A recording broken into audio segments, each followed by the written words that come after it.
मसीह में मेरे प्रिय भाइयों और बहनों, आज संध्या काल को हम परमेश्वर के वचन से उन बातों को सीखेंगे जो गिनती की पुस्तक उसके 21वें अध्याय के 4 से और 9 पद तक लिखी है। और ये वो समय है जब इस्राएलियों को मूसा निकाल के ले जा रहे हैं और एक स्थान पर उनसे कुछ पाप हुआ है और परमेश्वर ने, यहोवा परमेश्वर की ओर से कुछ सांप भेजे गए हैं, जहरीले सांप, जिन्होंने उन्हें डस लिया है और उसकी वजह से बहुत सारे इस्राएलियों की मृत्यु हो गई है। उस घटना के ऊपर हम आज मनन करेंगे। आइए इसके पहले हम प्रार्थना करें। हमारे जीवित, महान और अत्यंत दयालु स्वर्गीय पिता, आपका धन्यवाद देते हैं मेरे परमेश्वर के संध्या काल में आपने हमें अवसर दिया है कि हम फेसबुक के माध्यम से अपनी बाइबल स्टडी को आगे लेके बढ़ें प्रभु, और उन बातों को सीखें मेरे परमेश्वर जो हमारे आत्मिक जीवन के लिए बेहद आवश्यक हैं। और मेरे परमेश्वर, जितने लोग हमारे साथ जुड़ते हैं उन्हें आप आशीष दें और हम सब व्यवस्थाओं को आपके हाथों में देते हैं। और ये विनती हमारे उद्धारकर्ता प्रभु यीशु मसीह के नाम से मांगते, सुनो कबूल कर, आमीन। मेरे साथ पवित्र शास्त्र बाइबल की पुराने नियम की पुस्तक, गिनती की पुस्तक का 21वां अध्याय खोल लीजिए। उसके 4 पद से और 9 पद तक हम पढ़ेंगे और उसके बाद थोड़े से समय इस घटना के ऊपर हम मनन भी करेंगे। फिर उन्होंने होर पहाड़ से कूच करके लाल समुद्र का मार्ग लिया कि एदोम देश से बाहर बाहर घूम कर जाएं, और लोगों का मन मार्ग के कारण बहुत व्याकुल हो गया। इसलिए वे परमेश्वर के विरुद्ध बात करने लगे और मूसा से कहा, तुम लोग हमको मिस्र से जंगल में मरने के लिए क्यों ले आए हो? यहां न तो रोटी है और न पानी, और हमारे प्राण इस निकम्मी रोटी से दुखित हैं। अतः यहोवा परमेश्वर ने उन लोगों में तेज विष वाले सांप भेजे जो उनको डसने लगे और बहुत से इस्राएली मर गए। तब लोग मूसा के पास जाकर कहने लगे, हमने पाप किया है क्योंकि हमने यहोवा के और तेरे विरुद्ध बातें की हैं। यहोवा से प्रार्थना कर कि वह सांपों को हमसे दूर करे। तब मूसा ने उनके लिए प्रार्थना की। यहोवा ने मूसा से कहा, एक तेज विष वाले सांप को प्रतिमा बनाकर खंबे पर लटका। तब जो सांप से डसा हुआ उसको देख ले, वो जीवित बचेगा। अतः मूसा ने पीतल का एक सांप बनवाकर खंबे पर लटकवाया। तब सांप के डसे हुओं में से जिसने उस पीतल के सांप की ओर देखा वो बच गया। ये परमेश्वर का वचन है। इसके पढ़े और सुने जाने पर प्रभु हम सबको आशीष दे, आमीन। आइए थोड़े से समय हम इन वचनों के ऊपर अपना ध्यान केंद्रित करेंगे और ये जानेंगे कि आखिर इस घटना का रहस्य क्या है। आपको मालूम है कि इस्राएली जंगल में निकले जा रहे हैं और एक लंबी यात्रा है।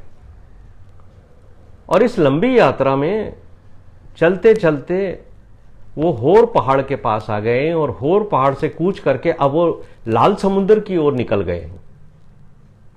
लोगों का मन जो है, एक ये जो लंबा सफर है उससे व्याकुल हो गया है, यानी उनका मन घबराने लगा है उस लंबी यात्रा की वजह से जो पूरी नहीं हो पा रही है। इसलिए वो लोग परमेश्वर के विरुद्ध बकबक करने लगे। उस लंबी यात्रा में व्याकुल और होने की वजह से उससे वो घबरा गए हैं। और मूसा से उन्होंने एक बात कही है कि तुम लोग हमें मिस्र से क्यों निकाल कर ले आए? क्या इस जंगल में तुम हमें मारने के लिए लेके आए हो? और साथ ही उन्होंने एक और बात कही है कि यहां ना तो रोटी है, ना पानी है, या कुछ भी नहीं है भाई। और साथ ही ये जो रोज हमें यहोवा परमेश्वर मन्ना देता है, इससे तो हम थक गए हैं इसे खाते खाते। और उन्होंने जो बात मूसा से कही, वो शब्द बाइबल में लिखा है जो उन्होंने उस रोटी के लिए कहा। उन्होंने कहा ये निकम्मी रोटी, ये शब्द का इस्तेमाल उन्होंने किया है। और अगर आप इंग्लिश की बाइबल पढ़ोगे तो वहां पर एनएलटी की जो बाइबल है वहां पर लिखा है we hate this horrible manna. Hate, हमें घृणा है। एनआईवी की जो बाइबल है उसमें लिखा है we detest this miserable food. Detest का भी मतलब होता है घृणा करना। और ईएसवी और किंग जेम्स वर्जन, इनमें जो शब्द आया है वो है वी लोथ दिस वर्थलेस फूड। देखिए किस तरीके का कि शब्दों का उन्होंने इस्तेमाल किया है। जो मन्ना भोजन के रूप में परमेश्वर उन्हें दे रहा था, उस मन्ना में इतनी ताकत थी जिसकी वजह से वो बल और शक्ति पाकर इस लंबे सफर के अंदर चले जा रहे थे। और वो थकते नहीं थे, लेकिन वो व्याकुल होते थे। व्याकुल ये इसलिए होते थे कि वो ये सोचते थे पता नहीं कब ये हमारा सफर पूरा होगा। लेकिन यहां जो बात मुझे और आपको समझनी है वो ये है कि वो बकबक करने लगे परमेश्वर के विरुद्ध। उस परमेश्वर के विरुद्ध वो बकबक कर रहे हैं जो उनको मिस्र से निकाल कर लेके आया। फिरौन के हाथों में वो एक दास का जीवन व्यतीत करते थे, गुलामों की जैसा जीवन व्यतीत करते थे। उस गुलामी के जीवन से परमेश्वर ने मूसा के द्वारा उन्हें निकाला। उस परमेश्वर के विरुद्ध वो बकबक कर रहे हैं। वो उस परमेश्वर के विरुद्ध बकबक कर रहे हैं जो उन्हें लाल समुद्र में से 2 भाग करके पैदल निकाल के लेके आया।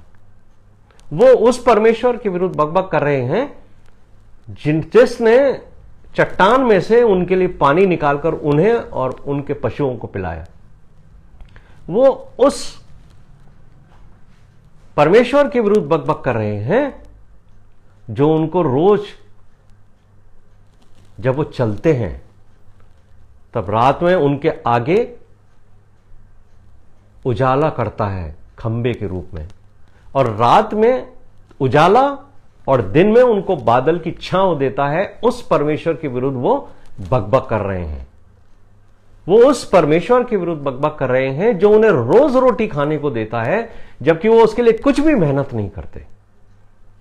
इसलिए जब उन्होंने इस रोटी के लिए जो स्वर्ग से गिरती थी मन्ना के रूप में, उस स्वादिष्ट भोजन के विरुद्ध बकबक की और उसे निकम्मी रोटी कहा कि हमें इस निकम्मी रोटी से घृणा है, तब परमेश्वर का क्रोध उनके ऊपर आया।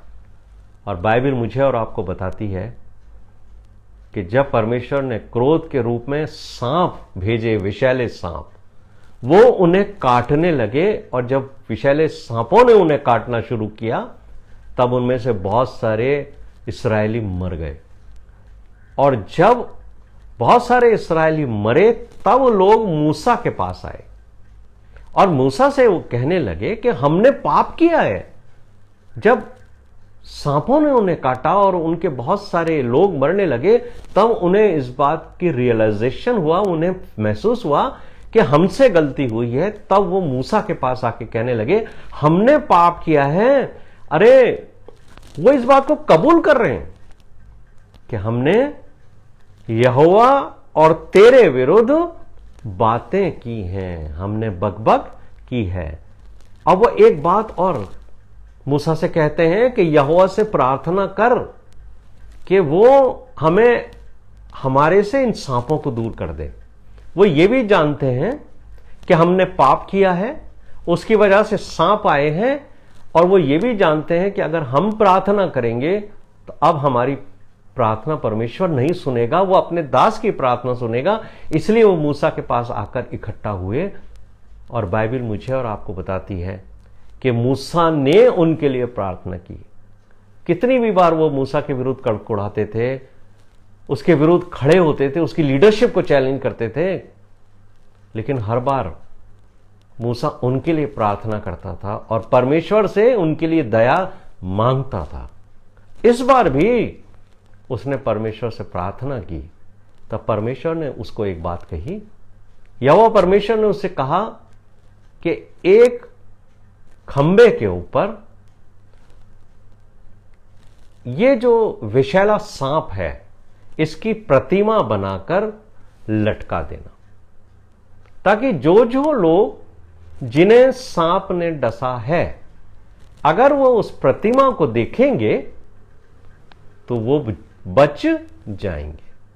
और बाइबल मुझे और आपको यही बताती है।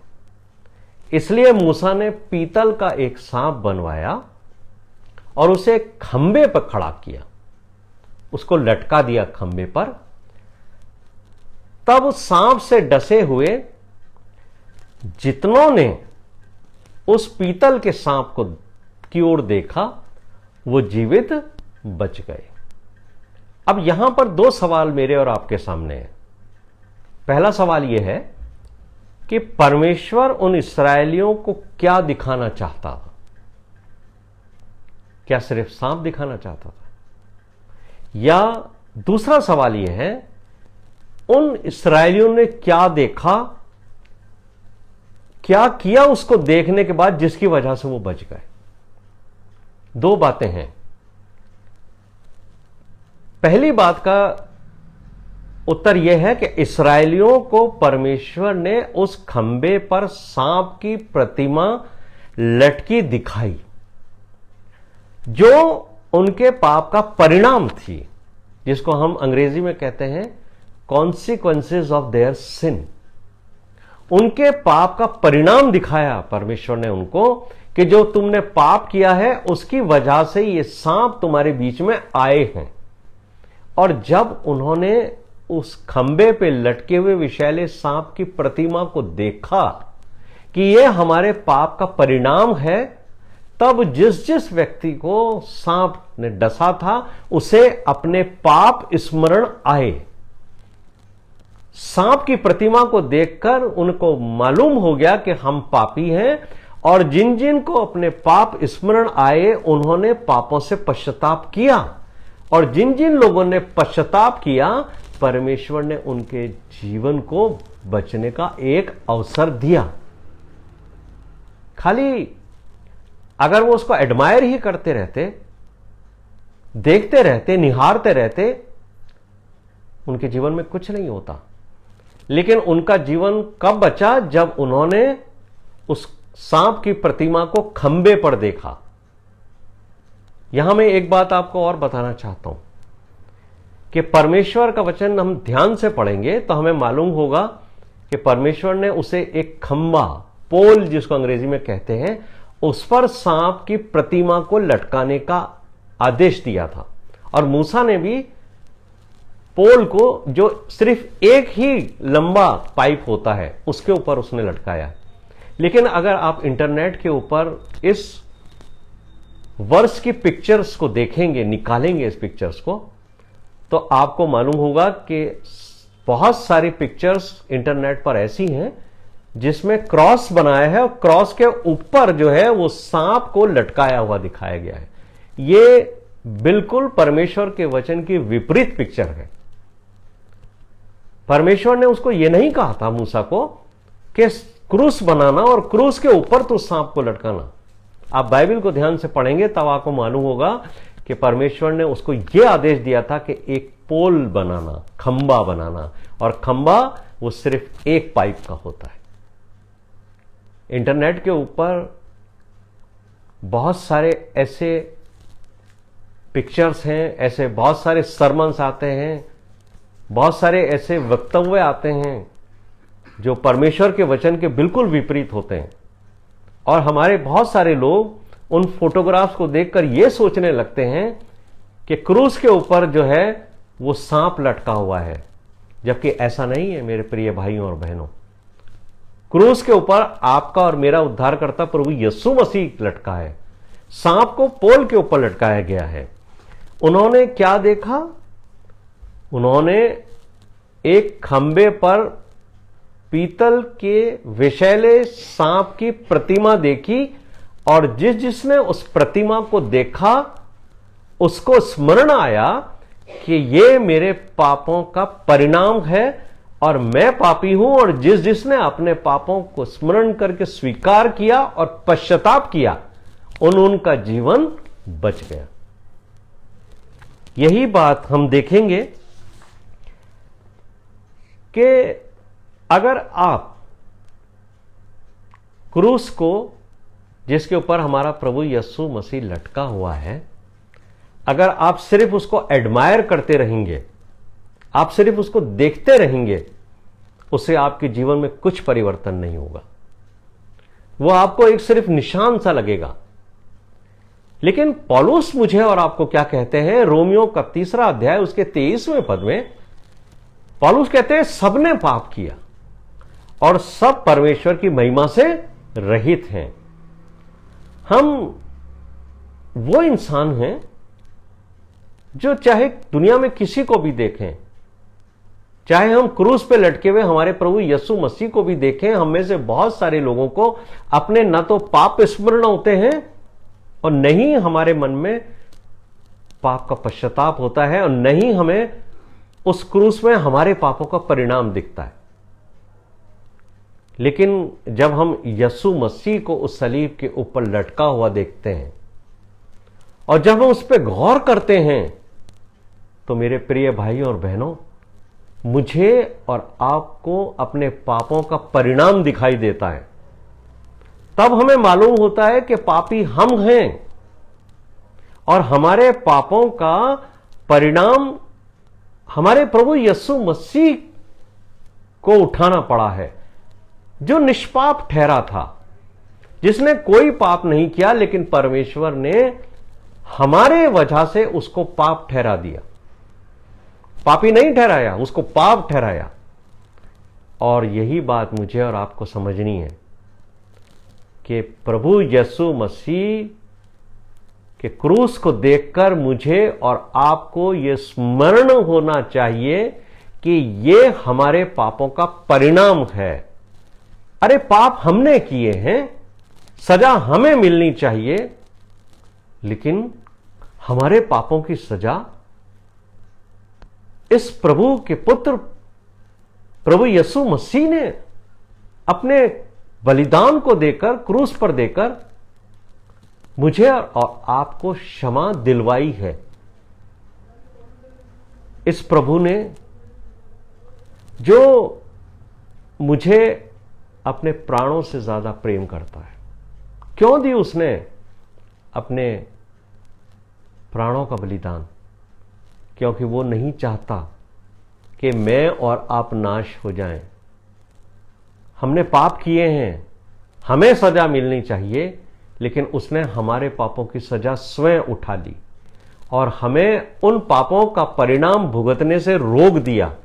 इसलिए जब हम क्रूस को देखते हैं तब हमें स्मरण आता है कि ये हमारे पापों का परिणाम है। तब मेरे मन में और आपके मन में एक ग्लानि पैदा होती है कि मैं अब उस पाप भरे जीवन को छोड़कर दोबारा उस जीवन में नहीं लौटूंगा, बल्कि मैं हमेशा के लिए उस जीवन को त्याग दूंगा। और जब ये ग्लानि बढ़ जाती है तब हमारे मन में पश्चाताप पैदा होता है, और जब हमारे मन में पश्चाताप पैदा होता है तब हम यीशु मसीह के पास आते हैं। और जब हम यीशु मसीह के पास आते हैं तब हमें स्मरण होता है कि यीशु मसीह ने यूहन्ना के 12वें अध्याय के 32वें पद में एक बात कही थी कि यदि मैं पृथ्वी पर से ऊंचे पर चढ़ाया गया तो सबको अपने पास खींच लूंगा। यह है उस बलिदान का फल कि यीशु मसीह अगर मेरे और आपके लिए क्रूस पर नहीं चढ़ते तो वो मुझे और आपको पापों में से नहीं खींचते। वो बलिदान हुआ, वो ऊंचे पर चढ़ाया गया। मैं और आप पाप भरे गड्ढे में अंदर डूबे हुए थे, वहां से जब हमने प्रभु यीशु मसीह की तरफ देखा, निहारा, तब हमें अपने पाप स्मरण आए, पापों का परिणाम हमें स्मरण आया। हमने पापों भरे जीवन से ग्लानि करी, पश्चाताप किया, अब प्रभु के पास आए और तब प्रभु यीशु मसीह ने हमें उस पाप भरे कुंड में से निकालकर अपने लायक बनाया। इसलिए पौलुस रोमियो के 6 अध्याय के 6 पद में कहते हैं कि हम जानते हैं कि हमारा पुराना मनुष्य तो उसके साथ क्रूस पर चढ़ाया गया है ताकि हमारा शरीर व्यर्थ हो जाए। वो शरीर जो पाप में डूबा हुआ था वो व्यर्थ हो जाए और हम आगे को पाप के दासत्व में ना रहे। जब वो पुराना जीवन, वो जो शरीर हमारा पाप में डूबा हुआ था, जब वो समाप्त हो गया, तब हम प्रभु के साथ मर गए। इसलिए पौलुस कहते हैं कि यह हमारा विश्वास है कि हम भी क्रूस पर चढ़ाए गए हैं और हमारा यह भी विश्वास है कि जिस परमेश्वर ने हमारे प्रभु यीशु मसीह को जीवित किया है वो हमें भी यीशु मसीह में पुनः जीवित करेंगे। और जब हम क्रूस को देखते हैं तो अपने पापों से हम पश्चाताप करते हैं, तब हम एक नए जीवन का मार्ग हम उस क्रूस में से देखते हैं और हमारा पुराना जीवन हम छोड़ देते हैं और नए जीवन में हम प्रवेश करते हैं। 11वें पद के अंदर, रोमियो 6 अध्याय उसके 11वें पद में यही लिखा है कि हम अपने आप को पाप के लिए तो मरा हुआ परंतु परमेश्वर के लिए यीशु मसीह में जीवित समझते हैं। जब इस्राएलियों ने उस पीतल के सांप को देखा जो पाप का चिन्ह है, उन्हें अपने पाप याद आए, पाप स्मरण आए और उन्होंने प्रायश्चित किया और बच गए। और जिन लोगों ने यीशु मसीह के क्रूस को देखा, मैं एक बार फिर आपसे कहता हूं, जिन्होंने एडमायर नहीं किया, उसको देख के नहीं कहा वो बहुत अच्छा प्रभु, अच्छा लग रहा है क्रूस, नहीं, उन्होंने यीशु मसीह को देखकर अपने पापों का परिणाम उसमें देखा कि हम पापी हैं। और जिन्होंने पश्चाताप किया, जिन्होंने ये निर्णय लिया कि अब हम उस जीवन को छोड़कर एक नए जीवन में प्रवेश करेंगे, वो पुराने जीवन के लिए मर गए और वो प्रभु यीशु मसीह में नया जीवन प्राप्त करके परमेश्वर के सम्मुख जीवित ठहरे। आज आपको और मुझे यह अवसर है कि यदि आज तक हम इस क्रूस का भेद नहीं समझ पाए, हमने सिर्फ इसको देखा, अपने घर में लटकाने की वस्तु समझा, गले में लटकाने की वस्तु समझा, इसको बाहर से देख के एडमायर करके खुश होते रहे कि कितना अच्छा सुंदर सा क्रूस है, तो हम कभी भी प्रभु यीशु मसीह के उस बलिदान को नहीं समझ पाएंगे और हम कभी भी अपने पाप के परिणाम को नहीं समझ पाएंगे। लेकिन आज प्रभु यीशु मसीह इस अध्याय के अध्ययन से मुझे और आपसे कहते हैं कि आज तुम्हें यह अवसर है कि तुम यीशु मसीह के बलिदान को समझो, अपने आप को पापी जानो, अपने पापों का परिणाम यीशु मसीह के क्रूस में देखो, पश्चाताप करो, फिरो, ताकि यीशु मसीह का बलिदान व्यर्थ ना ठहरे। और जब हम बलिदान करके प्रभु यीशु मसीह के पास आएंगे तो एक नए जीवन में हमें प्रवेश करने का अवसर मिलेगा। आइए हम प्रार्थना करें। हमारे जीवित महान और अत्यंत दयालु स्वर्गीय के पिता, हम आपका धन्यवाद देते हैं प्रभु कि जिस तरीके से मूसा ने परमेश्वर की आज्ञा को प्राप्त करके उस पीतल के सांप को उस खंबे पे लटकाया, और जिन जिन ने उसे देख के प्रायश्चित किया, अपने पापों से बच फिर कर उन्होंने एक नया जीवन उस समय प्राप्त किया।